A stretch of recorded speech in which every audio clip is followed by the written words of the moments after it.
আসসালামু আলাইকুম। সংবাদে আপনাদের সবাইকে স্বাগত জানাচ্ছি। আমি ফিরোজ তোহা। শুরুতেই সংবাদ শিরোনাম। বাংলাদেশের সর্বশেষ গুরুত্বপূর্ণ আপডেট সংবাদ আপনাকে স্বাগত। শুরুতেই সংবাদ শিরোনাম, পরে বিস্তারিত। শুরুতেই জানাবো, বাসসকে আসিফ মাহমুদ বলেন আওয়ামী লীগকে নিষিদ্ধ করার ব্যাপারে শীঘ্রই সরকারের পদক্ষেপ আসছে। স্থানীয় সরকার, পল্লী উন্নয়ন, এলজিআরডি ও সমবায় মন্ত্রণালয়ের উপদেষ্টা আসিফ মাহমুদ সজীব ভুঁইয়া বলেছেন, রাজনৈতিক দল হিসেবে আওয়ামী লীগকে নিষিদ্ধ করার ব্যাপারে বর্তমান সরকার শীঘ্রই পদক্ষেপ নেবে। আজ বাংলাদেশ সংবাদ সংস্থা বাসসের বিশেষ এক সাক্ষাৎকারে সব কথা জানান তিনি। এরপর জানাবো, আজহারীর তাফসিরের নামে চাঁদাবাজি চলছে বললেন হারুন। বিএনপি চেয়ারপারসনের উপদেষ্টা ও সাবেক এমপি হারুনুর রশিদ বলেছেন, আমার গ্রামের বাড়ির কাছে জায়গায় 22শে ফেব্রুয়ারি চাঁপাইনবাবগঞ্জে তাফসির করতে আসবেন মাওলানা মিজানুর রহমান আজহারী। তিনি আসার আগেই এলাকায় চাঁদাবাজি শুরু হয়েছে। এদিকে যারা লোভ সামলাতে পারবেন না তারা বিএনপি করতে পারবেন না বললেন রফিকুল আলম মজনু। ঢাকা মহানগর দক্ষিণ বিএনপির আহ্বায়ক রফিকুল আলম মজনু বলেছেন, যারা আন্দোলন সংগ্রামে রাজপথে ছিলেন না তারা বিএনপিতে কোনো পদপদবি পাবেন না। আজকে অনেক হাইব্রিড নেতাকর্মী বিএনপির নাম ভাঙিয়ে চাঁদাবাজি করছে, তাদেরকে সাবধান হওয়ার আহ্বান জানিয়েছেন তিনি। জানাবো, বিবৃতি নির্ভর নির্লিপ্ততা নয়, সরকারের কার্যকর ভূমিকার আহ্বান টিআইবির। ধানমন্ডি ৩২ ও প্রায় সারা দেশব্যাপী গত 2 দিন সংঘটিত অস্বাভাবিক ভাঙচুর ও সহিংসতায় গভীর উদ্বেগ ও তা প্রতিরোধ সরকারের বিবৃতি নির্ভর নির্লিপ্ততায় ক্ষোভ প্রকাশ করেছে ট্রান্সপারেন্সি ইন্টারন্যাশনাল বাংলাদেশ টিআইবি। উদ্বুদ্ধ পরিস্থিতিতে গণতান্ত্রিক উত্তরণ, সুশাসন ও রাষ্ট্রীয় স্থিতিশীলতার জন্য ঝুঁকিপূর্ণ উল্লেখ করে এমন পরিস্থিতি নিয়ন্ত্রণ ও প্রতিরোধে শুধু বিবৃতি দিয়ে দায়িত্ব সম্পন্ন করা নয়, সরকারের কার্যকর ভূমিকা রাখার আহ্বান জানিয়েছে টিআইবি। এদিকে ২৫০০ আওয়ামী লীগ নেতার বাড়ি ভাঙচুর করে জনতার আগুন। ২৫০০ উপজেলা আওয়ামী লীগের শ্রম বিষয়ক সম্পাদক ও উপজেলা ছাত্রলীগের সাবেক সাধারণ সম্পাদক দেলোয়ার হোসেনের বাড়ি ভাঙচুর করে আগুন দিয়েছে ছাত্র জনতা। শুক্রবার সন্ধ্যায় ওই বাড়িতে আগুন জ্বলতে দেখা গেছে। এবং সর্বশেষ জানাবো, প্রয়োজনে নতুন আইন করে আওয়ামী লীগের বিচার করতে হবে বললেন সেলিম উদ্দিন। প্রয়োজনে নতুন আইন করে শেখ হাসিনা সহ আওয়ামী বাকশালীদের সব খুন, গুম ও জুলাই গণহত্যার বিচার ত্বরান্বিত করবে অন্তর্বর্তীকালীন সরকারের প্রতি আহ্বান জানিয়েছে বাংলাদেশ জামাত ইসলামের কেন্দ্রীয় নির্বাহী পরিষদ সদস্য, ঢাকা মহানগর উত্তরের শুরা সদস্য আমির মোহাম্মদ সেলিম উদ্দিন। প্রিয় দর্শক, এতক্ষণ শুনছিলেন সংবাদ শিরোনাম, এবারে বিস্তারিত। তবে তার আগে বন্ধুরা, অনুরোধ থাকবে সংবাদটিতে একটি লাইক দিন। এই চ্যানেলে আপনি নতুন হয়ে থাকলে আমাদের সংবাদটি দেখতে দেখতে চ্যানেলটি সাবস্ক্রাইব করে রাখুন। কমেন্ট করে বন্ধুরা আপনার মূল্যবান মতামত জানিয়ে দিন আপনি বিশ্বের কোন দেশ থেকে বা বাংলাদেশের কোন স্থান থেকে আমাদের সংবাদটি দেখছেন এবং শুনছেন। এবারে বিস্তারিত। বাসসকে আসিফ মাহমুদ বললেন, আওয়ামী লীগ নিষিদ্ধের করার ব্যাপারে শীঘ্রই সরকারের পদক্ষেপ আসছে। স্থানীয় সরকার, পল্লী উন্নয়ন, এলজিআরডি ও সমবায় মন্ত্রণালয়ের উপদেষ্টা আসিফ মাহমুদ সজীব ভুঁইয়া বলেছেন, রাজনৈতিক দল হিসেবে আওয়ামী লীগকে নিষিদ্ধ করার ব্যাপারে বর্তমান সরকার শীঘ্রই পদক্ষেপ নেবে। শুক্রবার বাংলাদেশ সংবাদ সংস্থা বাসসের বিশেষ এক সাক্ষাৎকারে সব কথা বলেন তিনি।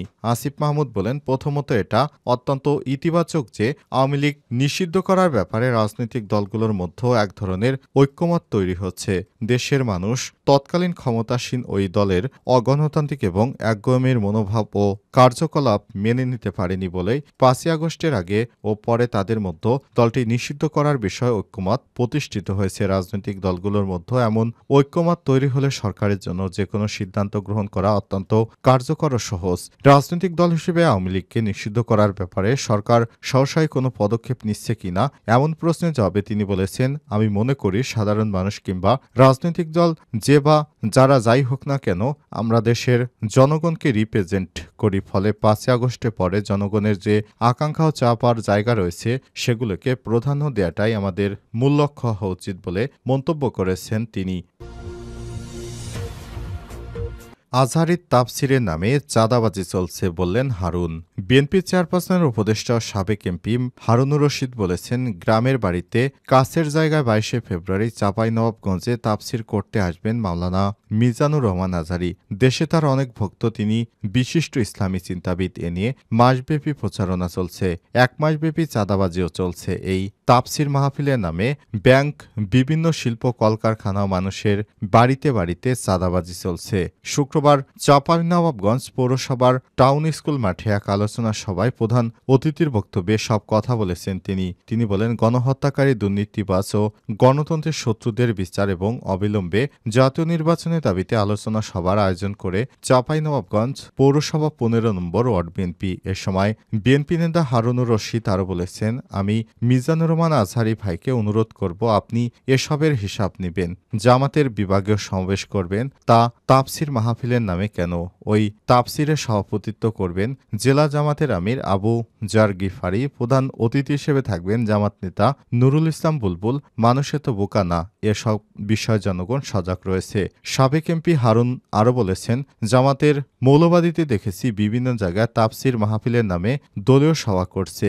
এসব চাঁদাবাজি, মুনাফিকি, এটি জনগণের সঙ্গে প্রতারণা। তাফসির করবেন, সেখানে কোরআন হাদিসের আলোচনা করবেন, কিন্তু তারা তাফসির করতে গিয়ে উপস্থিত জনতাকে উদ্দেশ্য করে বলছে কারা কারা ইসলামের পক্ষে আছেন। এরপর বলা হচ্ছে কারা কারা বুলবুল ভাইয়ের পক্ষে আছেন। এমন কর্মকাণ্ড মুনাফিকি ছাড়া আর কিছুই নয়, তিনি আরও বলেছেন। আবার তাফসির মাহফিলে হারুন এমপি মির্জা ফখরুলকে নিয়ে সমালোচনা করা হচ্ছে। এ ধরনের বক্তব্য যারা দিচ্ছেন, এমন বক্তব্য দেয়া থেকে বিরত থাকুন, না হলে আপনাদের বিরুদ্ধে ব্যবস্থা নেব। সাবেক কাউন্সিলর মাসিদুল হক নিখিলের সভাপতিত্বে আলোচনা সভায় উপস্থিত ছিলেন বিএনপির নেতা নজরুল ইসলাম, জেলা যুবদলের আহ্বায়ক তবিউল ইসলাম তারিফ, সদর উপজেলা কৃষক দলের সদস্য সচিব হাশেম আলী সহ বিএনপি এবং এর অঙ্গ সংগঠনের নেতাকর্মীরা। যারা লোভ সামলাতে পারবেন না, তারা বিএনপি করতে পারবেন না, বলেন মজনু।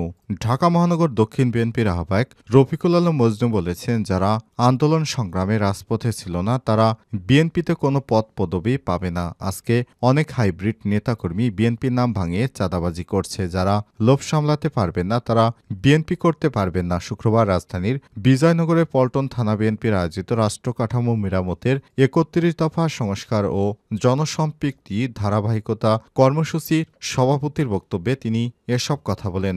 মজনু বলেছেন, বাংলাদেশে এর আগেও তত্ত্বাবধায়ক সরকার এসেছে, তারা নিরপেক্ষ ভোটের মাধ্যমে নতুন সরকার নির্বাচিত করার কারণে মানুষ তাদের শ্রদ্ধা করে। বর্তমান আপনারা যারা ক্ষমতায় আছেন, তারাও যেন শ্রদ্ধার পাত্র হন, সেই প্রত্যাশা করি। ক্ষমতার লোভ যাতে আপনাদের গ্রাস করতে না পারে। এ সময় তিনি বলেছেন, অন্তর্বর্তীকালীন সরকার যে সংস্কারের কথা বলছে, তা তারেক রহমান ৩ বছর আগেই বলেছেন। তিনি যে ৩১ দফার কথা বলেছেন, দেশ ও মানুষের প্রয়োজনে ৩১ দফা। এখানে ঐক্য, সম্প্রীতি, নারী ক্ষমতায়ন, অবাধ সুষ্ঠু নির্বাচন নিশ্চিত করার কথা বলা হয়েছে। এতে রাষ্ট্রের নিচু পর্যায় থেকে উচ্চ পর্যায়ে সবাইকে জবাবদিহিতার কথা বলা হয়েছে। শেখ হাসিনা ক্ষমতাকে দীর্ঘায়িত করতে প্রশাসনের বিশৃঙ্খলাকে ধ্বংস করে দিয়েছে, এমন পরিবেশ সৃষ্টি করেছিল যে দেশে আওয়ামী লীগ ছাড়া আর কোনো দল ছিল না, কারো কাছে কোনো জবাবদিহিতা ছিল না। এতে বক্তব্য রাখেন বিএনপির আন্তর্জাতিক বিষয়ক কমিটির সদস্য ইঞ্জিনিয়ার ইশরাক হোসেন, বিএনপির আহ্বায়ক হারুনুর রশিদ, এসকে সেকেন্দার সহ আরও বিভিন্ন পর্যায়ের নেতৃত্ববৃন্দ। বিবৃতি নির্ভর নির্লিপ্ততা নয়, সরকারের কার্যকর ভূমিকা পালনের আহ্বান টিআইবির। ধানমন্ডি ৩২-এও প্রায় সারা দেশব্যাপী গত ২ দিনে সংগঠিত অস্বাভাবিক ভাঙচুর ও অগ্নিসংযোগে গভীর উদ্বেগ এবং তা প্রতিরোধে সরকারের বিবৃতি নির্ভর নির্লিপ্ততায় ক্ষোভ প্রকাশ করেছে ট্রান্সপারেন্সি ইন্টারন্যাশনাল বাংলাদেশ টিআইবি।